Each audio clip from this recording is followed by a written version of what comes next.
I'm Stefan Sam. Thank you very much for joining today. It's the Julia User Group Munich meetup online again, and again a speaker from abroad the ocean. So Chad Scherrer is joining us today from the USA, and yeah, I'm very happy to have him here because, as already told in the introduction of myself, I'm very fond of probabilistic stuff and like this field especially. So yeah, my personal interest goes to this talk today of applied measure theory. He is going to tell you many more details. Let me introduce Chacha to you shortly. So he is really into this probabilistic programming stuff and worked on it actually since 2010 already. So more than a decade. And he went to Julia then 5 years later in 2015. And since then is really in this probabilistic programming in Julia itself. And yeah, since I think quite recently, he joined Basis.ai as a research scientist, and he may also tell you a bit more about that. Yeah, so I'm very happy to have you here, Chad, and we'll hand over to you directly. Thank you for being our guest today. Great. Thank you, Stefan. Can you hear me okay? Yes, works. Excellent. Excellent. Okay. Yeah. Hi, I'm Chad Scherrer. I'd like to thank Stefan for the gracious invite. I'm excited to talk to you all today. As Stefan mentioned, I've been doing probabilistic programming for a while now, specifically in the last few years, focused on probabilistic programming in Julia. And I recently joined Basis. Website is basis.ai. We're an AI research nonprofit. And with that, I'll jump right into it. So this talk is on applied measure theory for probabilistic modeling. Specifically, the package is called measuretheory.jl. It's a little bit strange that theory is in there because this is very much applied work. It happens that measures.jl was already taken. Before I jump into it, just maybe a few caveats. One is that I have some comparisons in the slides between measure theory and distributions. And these are outdated comparisons, and I'll mention that specifically on the slides. So I believe there have been updates in distributions since I made these slides. Again, I'll mention that when we get to these parts. So let's motivate this idea of measures, because a lot of people don't maybe have don't come into this with an understanding or an intuition of what a measure is. So think of this just in terms of distributions. So when we work with distributions, we often lots of packages have these divided into, we have some discrete distributions and we have some continuous distributions, and everything is either one or the other. Discrete distributions are often expressed as in terms of a probability mass function. So when you evaluate this, it gives you an actual probability, and the values of these probabilities add up to 1. And they have to be greater than or equal to 0. So a finite set of probabilities, or actually even an infinite set, but a discrete set, a countable set of values for which you have a non-zero probability, and those are non-negative and add up to 1. This sort of defines a probability mass function. But then we have continuous distributions, and for these, evaluating them at a point does not give a probability. Instead, it gives a probability density. So in the first example, we have a probability mass function, and here we have a probability density function. And now instead of summation, now we have integration. And a fair number of packages even go so far as to split these in the sense that they have a function called PMF for the probability mass function and PDF for the density function. And in some cases, you might, libraries are interested in having a more uniform interface. So maybe we just call everything PDF.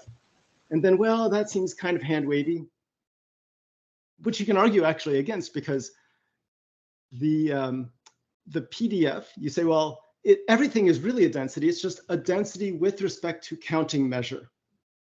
So this kind of resolves things and gives you a uniform interface that you can work in terms of. But what does this mean with respect to counting measure? So let's see what we can do if we actually mix these. So we might have a third kind of still a distribution, but it has a continuous part and a discrete part. And you can easily imagine simulating something like this. So in this case, you might say, well, I'm going to draw a random number, and if it's less than, here it looks like it's 0.15, then I give it a single point, which I think in this case is 1. And if my random uniform is greater than 0.15, I'm going to draw from this normal distribution.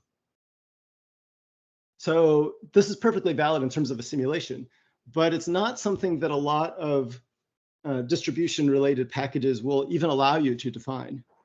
And there's a lot of questions here, right? So what is our f that was either a PMF or a PDF? What should it be in this case? How is that interpreted? What does it mean for us to integrate, and how do we do computations on this? So in measuretheory.jl, this is very easy to define. You can say, okay, well, I've got 2 parts. I have a discrete part and a continuous part. And my discrete is just a Dirac. Dirac here is anytime you put mass on a single point. And then the continuous part is just a normal.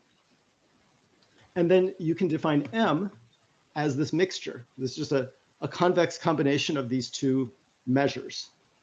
Okay, so 0.15 times the discrete part plus 0.85 times the continuous part. One thing that's kind of strange here is if you look at these intermediate results, what is 0.15 times the discrete part? It's no longer a distribution, right? Because I've taken something that has all of its mass on the point 1, and I've given it a different weight. So just this, by the way, can people see my cursor so I can point to things or no? I can't see it. So You maybe can? others can. I Oh, you cannot, cannot. unfortunately. Okay. Okay. Well, I that's all don't. right. No, I can it's see just it. something. I can see it Oh, actually, good. but it's disappearing again. No, it's just moving faster than my synchronization. Okay, so it's there. Yeah. Okay. I'll try to move it slowly. Thank you, Stefan. And Sebastian. Okay. So this part, this 0.15 times the discrete part, does not have probabilities that sum or integrate to 1. So what is it? It's a thing that's actually not representable in terms of our class of objects if we limit ourselves to distributions. So instead, we need to expand on this a little bit. We need to have a broader class of objects, and that leads us to measures very, very naturally. And I think of this sometimes kind of analogously to how even if you're only interested in values in the real numbers, you might very often end up working in terms of complex numbers. And then at the very end of your computations saying, okay, now what does this mean for the real parts, right? So if we have a polynomial, we can get all of its solutions in terms of complex numbers, and maybe we're only interested in the real solutions, or there's different cases where this kind of thinking comes up. And actually, before I jump to this next slide, let me just comment, maybe to give a little bit more intuition on more generally what a measure is. So I should have a slide for this, but sorry, I'm seeing. Okay, I'll ignore the discussion for now. So an example I like to give is, imagine you have a large plank of wood, and you might be interested in, if I cut out a tiny little square of that plank of wood, how much would it weigh? Okay, so what I'm really doing here is I'm saying, well, I have some I cut out this little square, and then I have two different measures I can associate with it. One of them is how much does that square weigh? And the second one is what is the area of that square? Okay, assuming I have a very thin plank. So when we talk about the density of a little section of the plank of wood, this is comparing two measures. So I want to know what is the mass per unit area, or if I'm doing in 3 dimensions, what is the mass per unit volume? Okay, so mass is a measure, volume or area is a measure. This length, area, volume, this is usually, people refer to this as Lebesgue measure. Okay, and this will come up in a little bit, but hopefully that gives a little bit of intuition in terms of what we're really interested in is looking at different ways to build measures, and then what we want to do is compare these. Okay, so let's see how this comes up in applications. So when we have importance sampling, and these are all from statistics, so hopefully these will be familiar to many people. If they're not, just humor me, I guess. So importance sampling. Often we want to say, I have some f, and what I'd like to do is draw x right here. Draw x according to some measure p, some distribution p, and then say, on average, what is f of x? Well, one way I can approximate this is I can choose a proposal distribution q, and then I can say, to approximate this, it's enough to draw from q, and then approximate the expected value of f of x times this p of x over q of x. And things like this p of x over q of x, come up all over the place. And it turns out to be actually very rare to have a p of x show up without a q of x, or vice versa.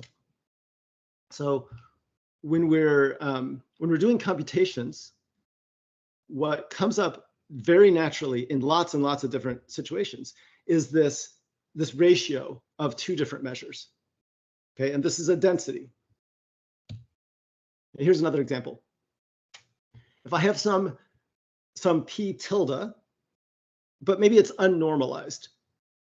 Well, a way I can sample from something that's unnormalized is I can find a sampleable q of x and some large number, maybe m, so that this ratio is bounded. And so you can imagine this sort of like I'm taking a q of x shaped cutout, and then I'm chopping away the part that doesn't look like p. So I sample a uniform, and I sample some x following this q distribution, and I accept it when m times u is less than this ratio. Again, this is, maybe this is a familiar example to you and maybe not.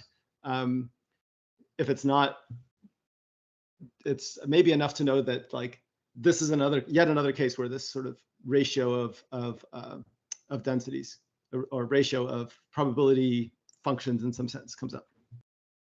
Metropolis Hastings is another one. If I have some x and I have some proposal distribution, so the idea here is that this q, if I have an x, then q is going to tell me a sort of probability of walking from x to x prime, and I can walk all around in the space. So what I can do is I can say, let's draw x following a uniform, and we'll draw x prime from this proposal distribution, and then I'm either going to accept this step or not. And acceptance depends on this ratio of ratios, and each of these is a density. KL divergence is another case. If I have some true distribution P, and I want to know how close is this distribution Q to the original one P, you can measure this using the KL divergence, which is defined like this. You draw things from P, and then you measure this P of X over Q of X for each one, and you take the average, take the expected value. Okay, so Yeah, again, the point is this P of X over Q of X comes up all over the places in probabilistic and statistical applications. And it's really a natural kind of thing to represent. So when we talk about P of X divided by Q of X, what is really going on? Well, in all of these cases, we have some base measure. And if it's a, say, univariate continuous distribution, then this lambda would be Lebesgue measure, just the length. And then what we're really doing is saying, well, let's evaluate P of X. Well, the secret is this P of X they give you is not, it doesn't exist in isolation. It's really dp d lambda. Okay, it's really a ratio or a density. It says, if I have a little bit of area, then how much P do I have? Or if I have a little bit of area, then how much Q do I have? So, and the reason this works out, this P of X divided by Q of X, is because these two measures happen to have the same base measure. Okay, so in applications, this does work out just fine if they have the same base measure. But things will just break if you do this in cases where you shouldn't. So if you have a one-dimensional measure and you're trying to compare it to a two-dimensional measure, or you have a discrete measure and you're trying to compare it to a continuous measure, in some cases you'll get results that just really don't make sense. So the way to make things more robust and more reliable is to somehow ensure programmatically that when you do this computation, these things really do have the same base measure. So this is a big motivating point of this package. All right, so the approach that measure theory.jl takes is first that densities are always relative, always. So this is a very old idea, and it's very standard in probability theory. It's much less standard in applied work, and in particular, I don't know of any other software that makes this idea explicit.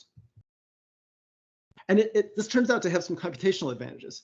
So if we have a very complex measure, in some cases, this can be awkward or impossible to represent in lots of systems. Measure theory.jl makes it so that we can represent a lot of measures that we just couldn't before. We also have some common structure, so we can share computations. This increases performance. We do static computation wherever possible. By this I mean we do computations at compile time that are then cached. So in Julia we do this in terms of the type system in most cases, and this allows our say we're doing an MCMC. We're doing this kind of random walk through space with Metropolis Hastings, for example. This allows us to compute things once and then reuse them many times at execution time. So the execution time performance can be very, very fast. And again, no other software, I didn't realize I had that twice. No other software makes this explicit, either of these, I guess. All right. Chad, let me ask you, please. A question from my side. Do you have an intuition why this is so rare in the sense that you're the only one?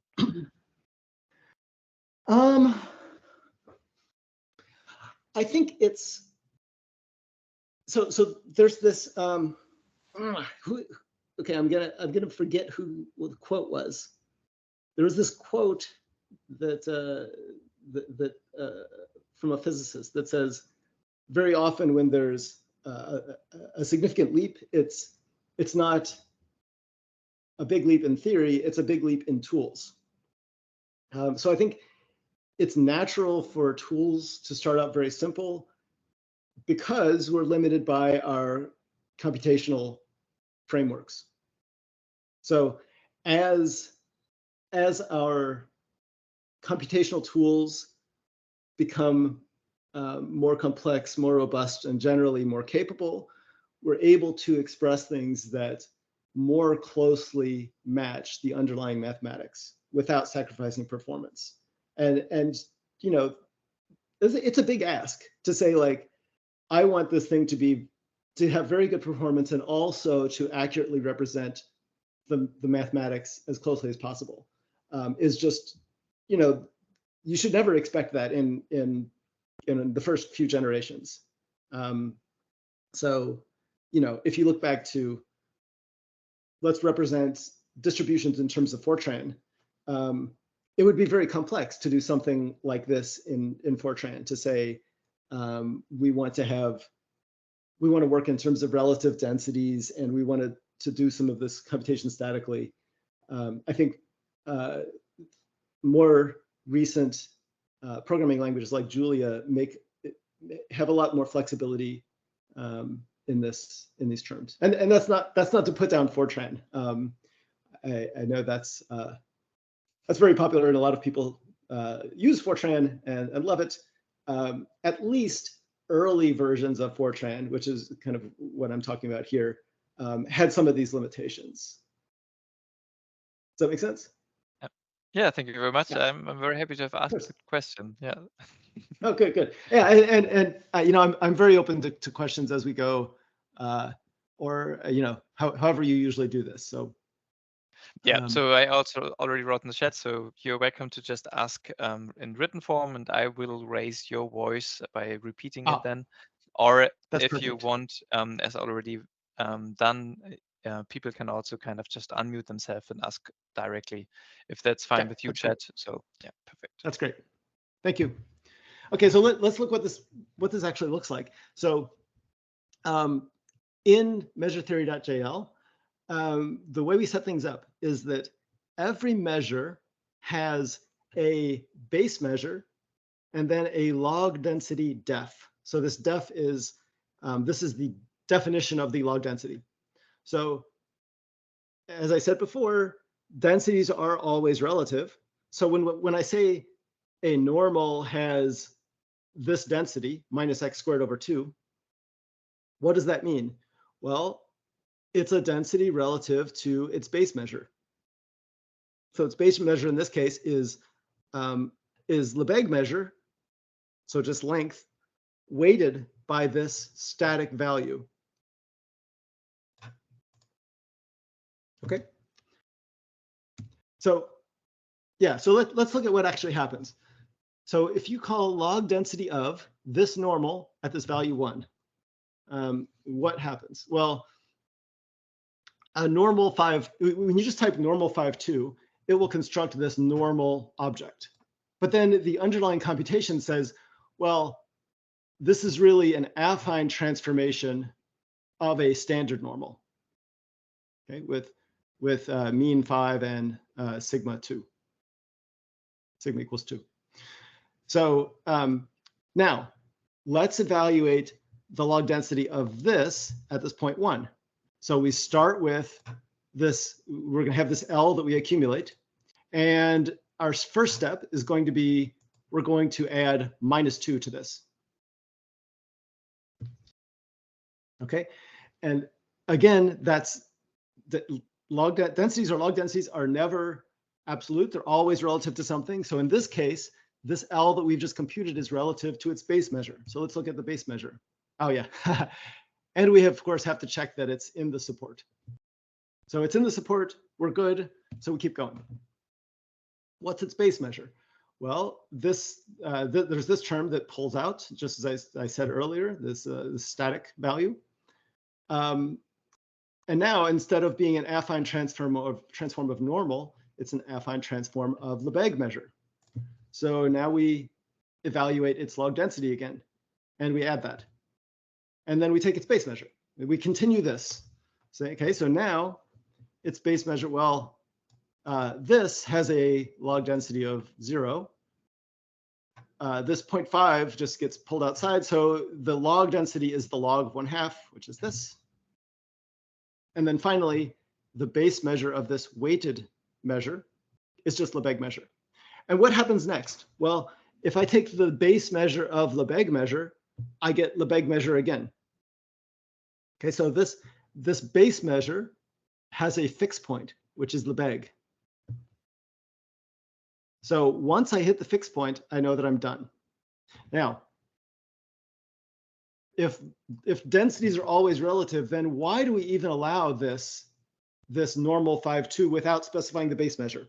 Well, you can ask for the density, log density, the density or log density of two measures at a point, and then it will give you this relative value. But in practice, a lot of people just want to be able to use this in sort of the standard kind of approach and not always give, here's the base measure I'm talking about. So we have this idea of a root measure. So the root measure is the fixed point of the base measure. So if I'm talking about normal 5-2, its root measure will be Lebesgue. And this is convenient because it's making explicit what that base is. So if I have one measure that has a root measure of Lebesgue and another one that has the root measure of, say, counting measure, those will be, in some sense, incompatible. Okay, so hopefully this, I'll pause for just a minute in case there are questions on this slide. All right, cool. Okay, so here's one of these. I mentioned that these comparisons to distributions are outdated. I don't know if there have been changes to distributions that would accelerate this, but so maybe the takeaway here is not, the conclusion is not we are faster than distributions. We may or may not be. I would have to update this. The point is that evaluating this log density is fast. If you look at this, this looks like it would be very expensive, right? So the point to keep in mind is that all of this logic is handled statically. Okay, so there's really no overhead there, or more accurately, there's a one-time overhead cost, and even that is relatively low. Okay, all right. So let's look at how you actually compute this. So say I want to get a relative density between a beta and a normal distribution. This is pretty artificial, but I don't know. Maybe I'm doing an ADVI kind of thing and ignoring the support, or it's a toy example. So what do I do? Well, just as before, I'm going to evaluate the log density of this, which is relative to its base measure. Okay, so I'm going to add this value. Little question. Yes, please. Can you shortly explain kind of again the beta distribution? I think the normal is more or less clear for everyone. This is this common bell curve. Yes. What's the beta for? Okay, so so a simple way to think of a beta is think of it like it's a parameterized distribution between 0 and 1. So it's a distribution on the unit interval. And I guess one way to think of it is if you observe, if you flip a coin and you observe alpha heads and beta number of tails, then a reasonable estimate of the distribution that you've seen so far might be a beta with alpha and beta. I think in that case, there might be a +1 or plus 1/2 or something, depending on what you start with as your prior. But think of this like it's an estimate of the probability of heads after observing some number of heads and tails. Thank you so much. Of course. Yeah, so so the base measure for this is Lebesgue measure on the unit interval. And then taking the log density again, you get to Lebesgue measure on the real. So here there will be a density of 0, a log density of 0, right? Because those are both just flat. And now we have to head back down toward normal. So we have to go this way and subtract. Okay, so the idea here is, so a simple approach we might take is to say, let's find the root measure of each of these, and then go all the way, from this beta, go all the way to its root measure, and then go from the root measure all the way to normal.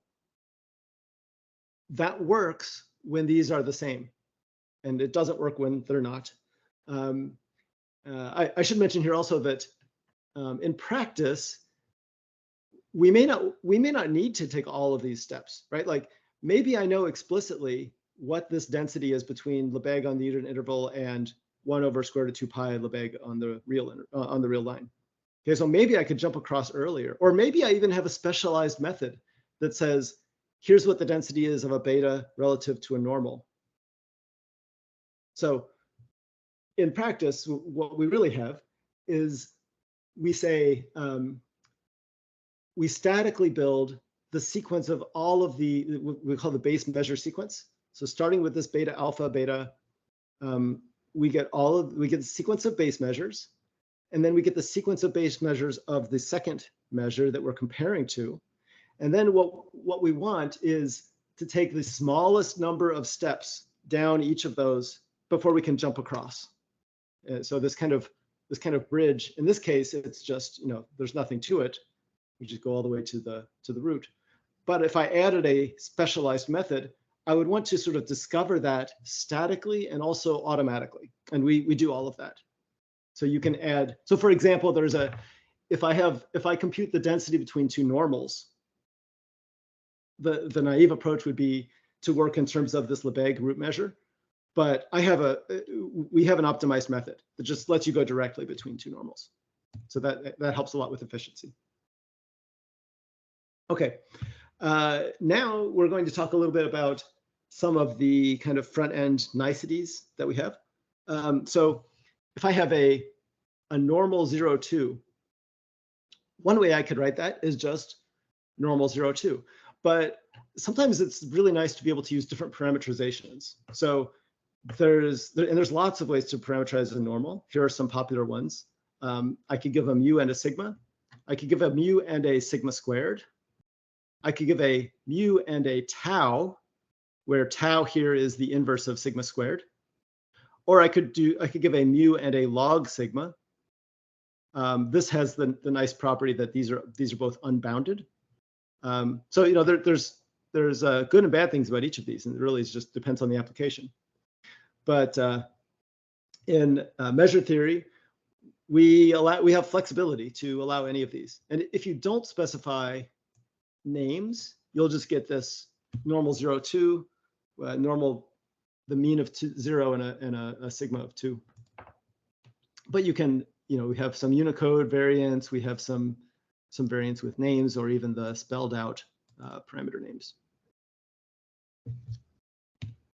And I should mention this goes through a package called keywordcalls.jl that does all of this kind of works with reparameterizations, or I guess more generally, it allows you to specify different keywords that have the same underlying structure, and it does all of that statically. There are lots of combinators. So we take a kind of a programming languages view of this, and thinking in terms of what you want for a nice way to have a library set up is to have some collection of primitives, and then a collection of combinators. So these combinators will take your primitives and sort of mix and match them in different ways. So you end up with this kind of Lego set of like lots of different ways of specifying measures. Some of these are we have some changes on the way in measure base, but and I'll talk more about that in a little bit. Okay, so let's look at some more examples. So yeah, so if you have another beta, we have this well, exponentiation. Exponentiation for us means IID copies, so independent and identically distributed copies of a measure. So if I have some beta 2, 4, I could represent a draw from that as a grayscale. And if I have a beta 2, 4 raised to the power of 40, 64, I could represent that as an image like this. So this might be a single sample from this measure D. Now, something that we often want to do is to have independence, but not identical distribution. So in this case, I have some I and j coordinates in my image, and maybe I want the measure to depend on I and j. And so for that, we have this for combinator. It's called this because originally, well, it was originally for sauce.jl, a probabilistic programming language that I built in Julia. And there, sauce does not allow for loops. So this was sort of my replacement for a for loop. If you've done functional programming, I believe this is like, in Haskell, this would be for m. So it's like a monadic for. We can also represent Markov chains. So what does a Markov chain look like? Well, a chain has a starting distribution and it has a step. So first I'm going to choose x0 following a normal. And then for a given x, my next distribution will be a normal with mean equals x. So if I say r equals rand of this Markov chain, what I would like is an infinite sequence where anytime I work with R, it's reproducible, right? Like once I call rand, so MC here is not fixed, but then once I call rand, this thing should be fixed, just like if I draw from any measure. And so that's how we have this set up. So if I traverse R and then I traverse R again, I should get the same thing. And this is infinite, and of course you can't have an infinite number of observations, but I can evaluate this on any finite subsequence. And this is an image of some of these random walks, taking only the first 100 steps. This is working with likelihoods. Some of this will change, but I'll still kind of show you. The point here is, maybe not the specific syntax, but just that it's pretty concise, because this will change a little bit. Excuse me. Say I have a prior that is some half normal. So by half here, I mean, I'm taking something that's symmetric about the origin, and I'm just, I'm truncating it. So you only get this blue and not the negative side.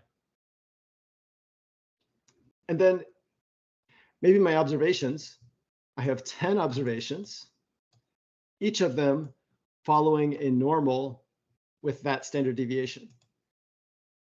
Then I can ask for a likelihood. So what do likelihoods take? Well, they take a distribution, or more generally, really, this takes a kernel. Here I'm sort of coercing this distribution into a kernel. And they take an observation. So here my x is a collection of 10 particular real numbers. And then I can say, give me the prior times the likelihood, and that should produce the posterior. Okay, so this green curve here is this represents the posterior. We can do symbolic evaluations. So if I say, I have. Let me jump in. One question. Please. So Yes. Stefan speaking again. The posterior computation is usually kind of this big thing which takes enormous amounts of compute power. Yes. So is this kind of because it has an analytic solution that we can write this down here that we don't need to approximate, or is this not the posterior in the sense I have in mind? Right. Okay. Yeah. This is a great point. So, yeah. So we compute posteriors in the. Yeah. So there's different ways of talking about this stuff.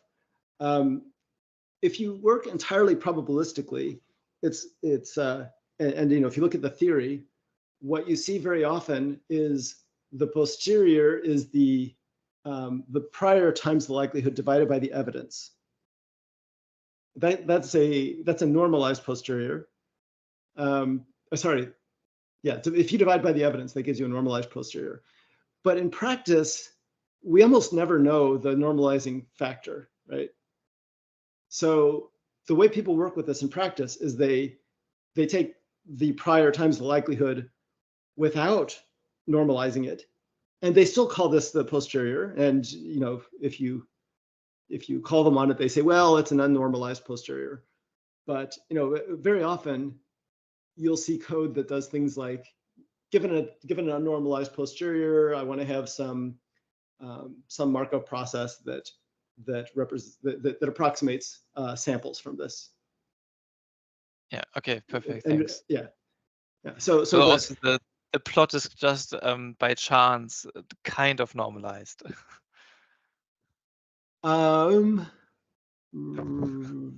This is a good point. This was Yeah, I don't have the plotting code in front of me, but yeah. This okay. is Thanks for clarification. So, of course. and this makes sense that this is much faster. Yeah. Yes. Yeah. Yeah. So symbolic evaluation. So let's say we use this. So there's a library, symbolics.jl, and it lets me do things like, okay, let's introduce variables mu and tau. So now whenever I work with mu and tau, it will treat them symbolically and sort of propagate those in the right way, and let us do computations on them very generally. So we can do something like, let's say I have a normal mu and tau, right? Mu equals mu, tau equals tau, so that's the precision. And I have to the 1,000th power. So again, that's taking 1,000 IID observations from this measure. And then let's say, okay, well, maybe I'm going to pretend I have some data. So here, mu and tau would be 0 and 1, but let's pretend I don't know that. So now I'm going to say, let's take the log density of d with respect to x, and we can expand it, and we get this. So this is a case where, I mean, this happens because, well, it's an exponential family kind of thing. I won't go into details about that. But it turns out that in some cases, for certain distributions, you can represent IID samples from that distribution very efficiently. So in this case, this lets us do computations very efficiently. So, and kind of the point here is measure theory allows this kind of symbolic computation. Again, this is an outdated comparison. I don't know if distributions has been updated to allow this now, but at the time it did not. Okay. Yeah, a fair number of packages are using this, or kind of, that's maybe too strong a statement, because many of these are very sort of prototype packages. I think the biggest exception to that is this bat.jl. So bat is a Bayesian analysis toolkit. This is a package from Oliver Schultz, and he's currently getting close to a release of his bat v3 that will use measurebase.jl.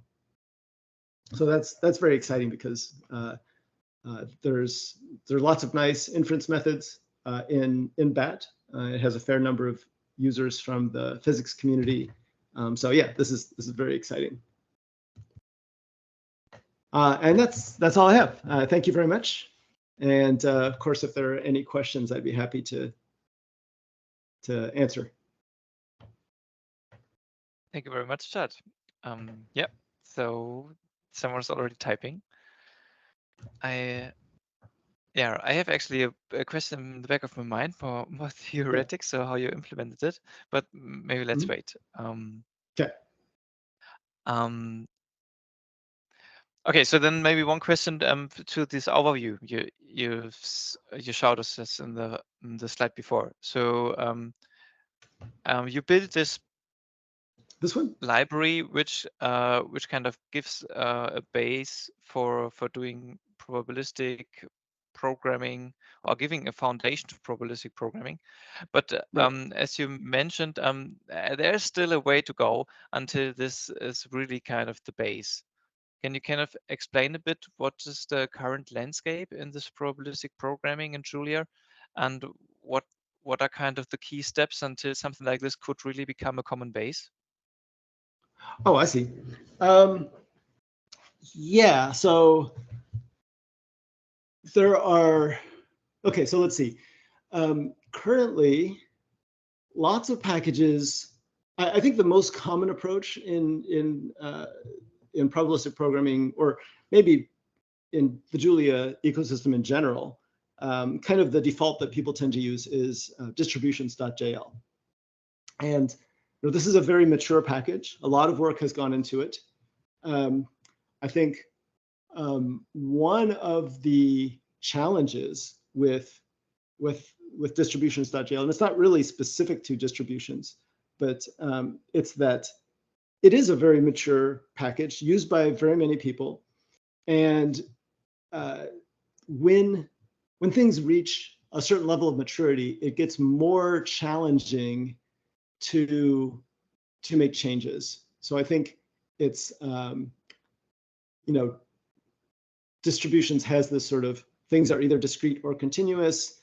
I think that so the type system is kind of set up to be this way by default. There are ways to work around that, but representing this kind of, I want the density of some measure relative to another measure would be just a dramatic change. So I think, given the large user base, it's very challenging to make kind of fundamental changes like this. So that's kind of a lot of the motivation behind starting a new package.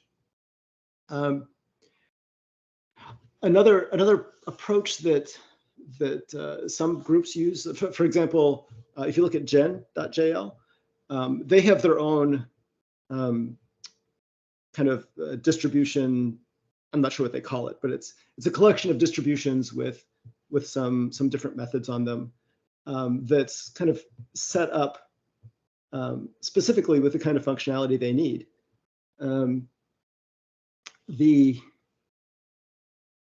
again, that's maybe the other extreme, because it's I don't know the details of that kind of sub library.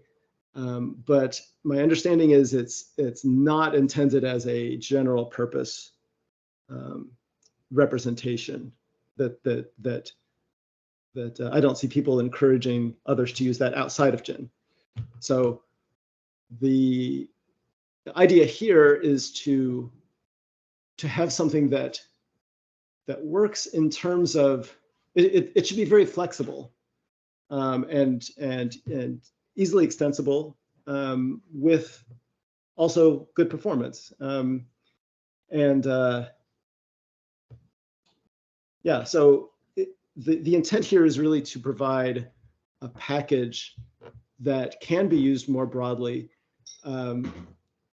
specifically for probabilistic programming, though of course you can use it outside of that use case. I'm not sure if does that answer the question, or are there? I kind of started rambling there a little bit. It was a very broad one, a big question. And I understood specifically that kind of if people are using distributions somewhere, it may be helpful to have a look into measure theory and just give it a try. So because it may offer more flexibility at probably or possibly also kind of better speed, or at least comparable speed. So in it's some case, yeah, kind of, right. so this is really what people should have in mind. Right. Another thing I should say along those lines is that a fair amount of this, especially in measure base, has been a collaboration with I worked quite a bit with Moritz Schauer on this, and Moritz also is Moritz and I co-authored the paper that was in JuliaCon. So if you go to the measuretheory.jl GitHub repository, you can find a link to the JuliaCon paper. And then in, I guess, since around that time or shortly before that time, I started doing a lot of collaboration with Oliver Schultz. And that's been nice in lots of ways. One way that's been really great is that I think Oliver does a great job of taking into account how things will fit into the broader Julia ecosystem. So that's, I think that sort of kind of ecosystem, kind of reusability concerns are very important, and something I really appreciate from Oliver. Mm-hmm. Yeah, thanks. There's a little remark in the chat that the documentation for measure theory is currently having an error. So no, okay. Approaching Thank you. good moment to fix this.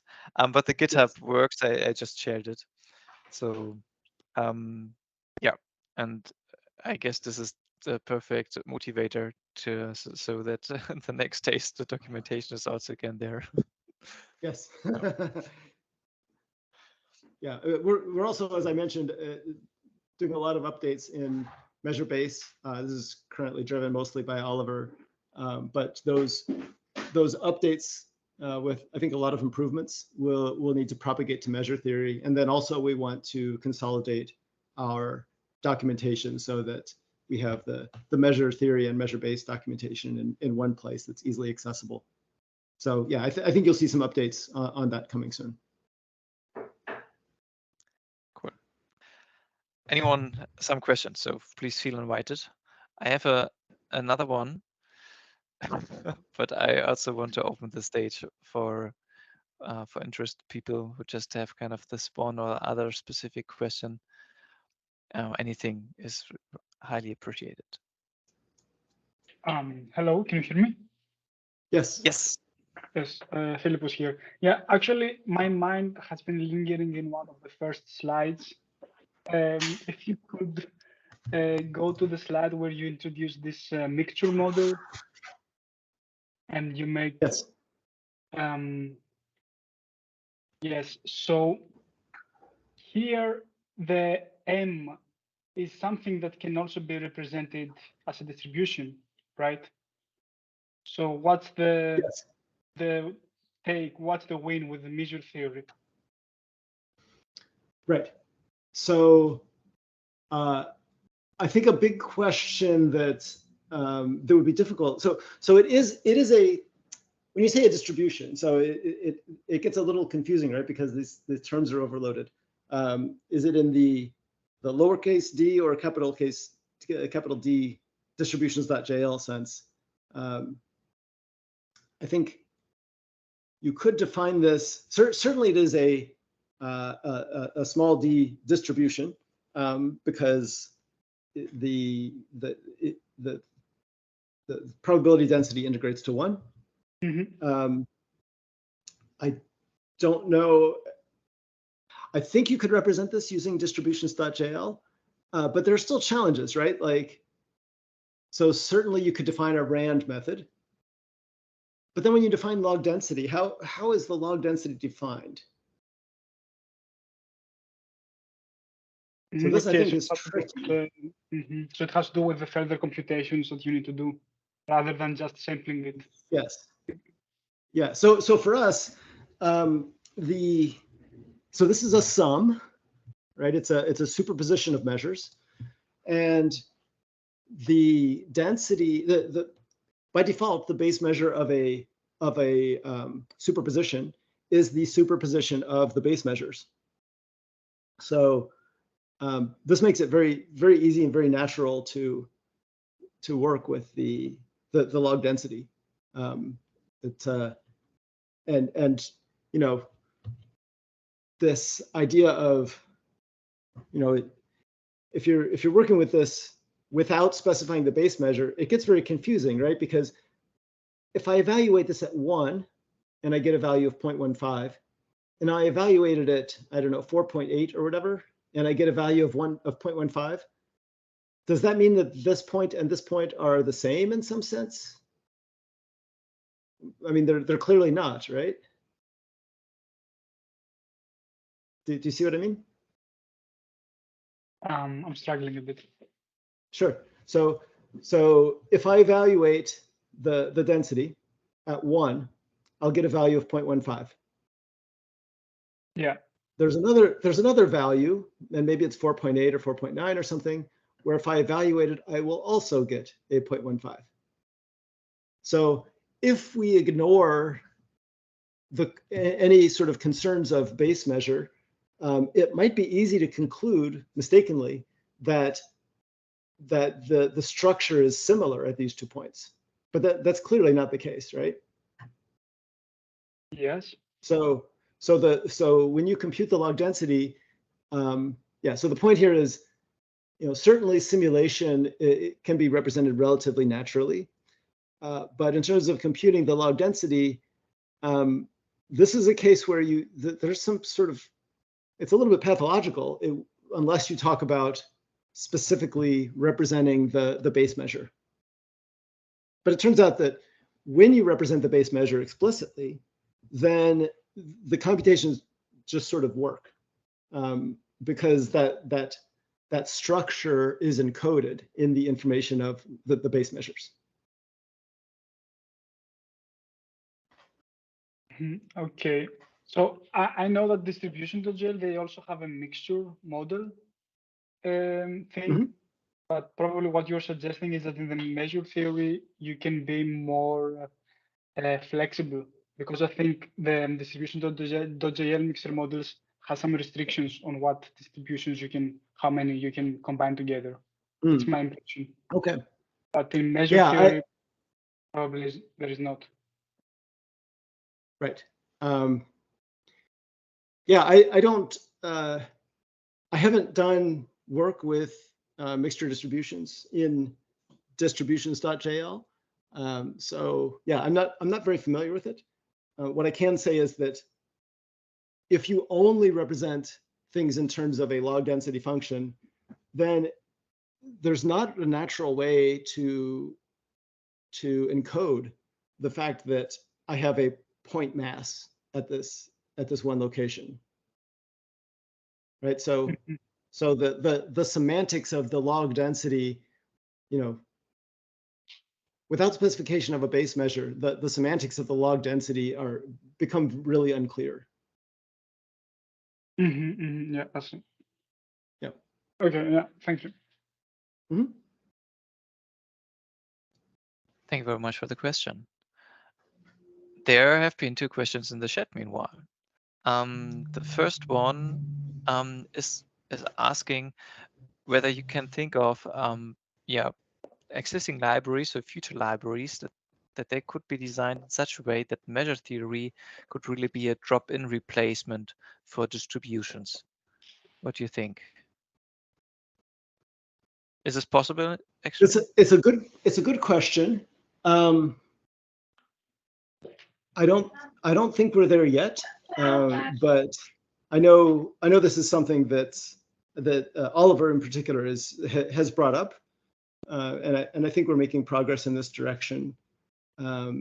It's yeah, and part of that is because he uses distributions.jl more than I do, and also his users are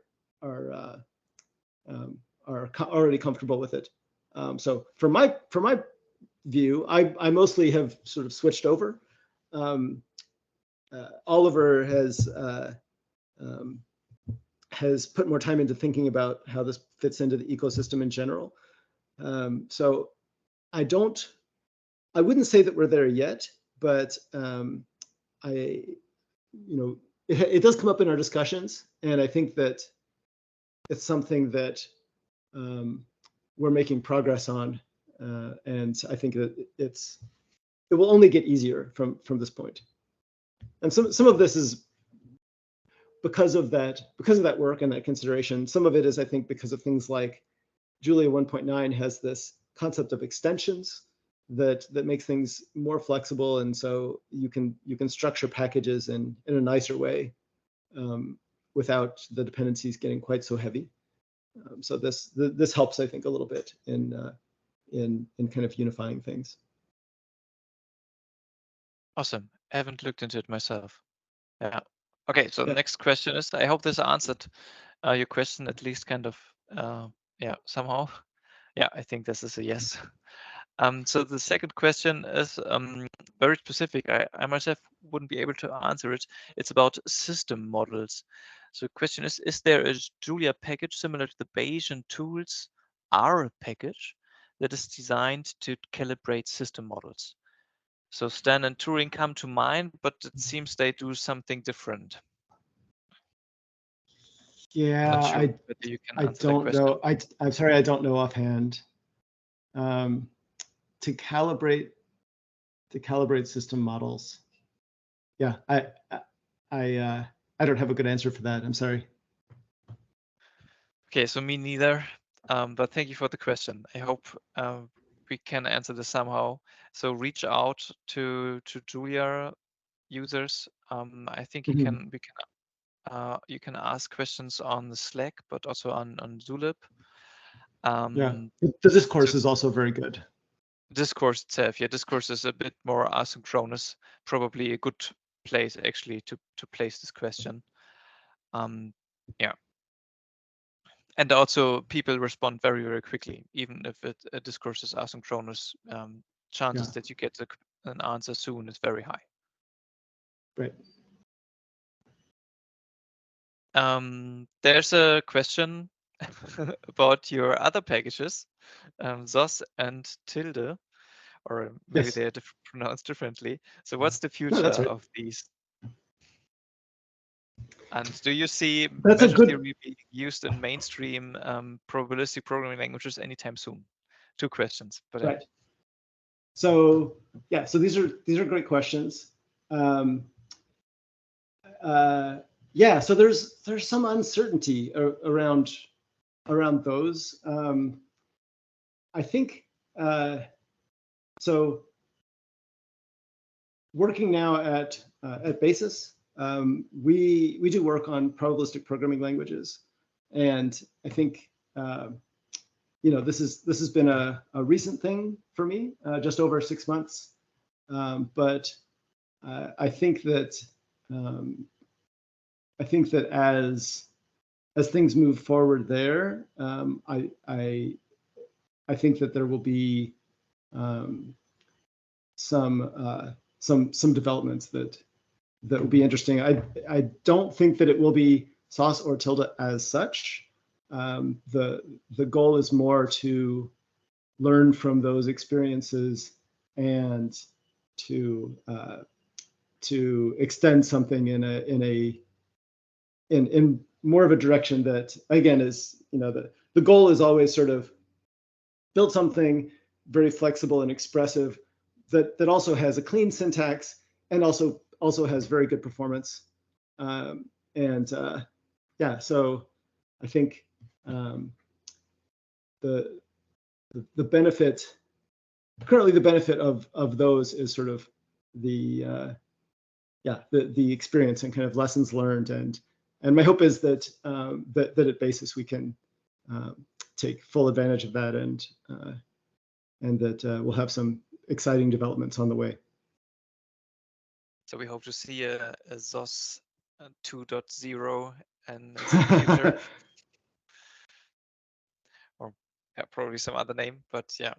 Yeah, some other name, I think, but yeah. So I would have a very detailed question. I myself am using Julia here and there a lot, and I'm always curious to see how people use the multiple dispatch system to build flexible type-based automations. And you mentioned yet that you can do these going to the root measure and going back. in efficient ways, like such that you can define shortcuts, but still have Yes. this fallback going to the root and back method. I would be Yes. very curious to understand a bit more in detail how you're doing this. Okay, let me give without a whiteboard in front of me, let me give a very hand wavy explanation that I hope will at least be somewhat informative. Okay, so the idea is, suppose we are given two measures and a point where we would like to evaluate the density. Okay, so what we do is we say, give me the base measure sequence of each of those. Now, so the way we've set up base measures is I think useful because we set it up so that the base measure never depends on the particular point. So if I have a normal of x, say a normal mu sigma, and I want to evaluate it at some x, the base measure will never depend on x. So you can There are statically some, infer the base measure. yeah, there are some exceptions to that, but that's the general setup. So yes, so exactly, we can statically infer that, and that means that our base measure sequence is very efficient to compute.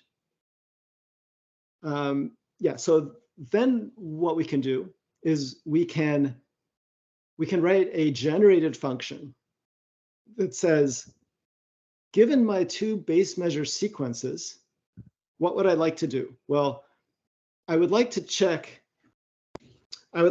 all pairs between those two base measure sequences. And for each pair, I want to know, is there a method that tells me how to get from one to the other? Is there a method that gives me the relative density between two of those? Okay, so I get a bunch of i's, I get a bunch of ij pairs that let me sort of jump across from one to the next. And then what I want is I want the particular pair where I plus j is minimized. Yeah, so that you don't go deep into the yeah, exactly. measure. So it might be that that there's a method on the measures themselves, or it might be that I have to just take a base measure once for each of them, and then I can jump across.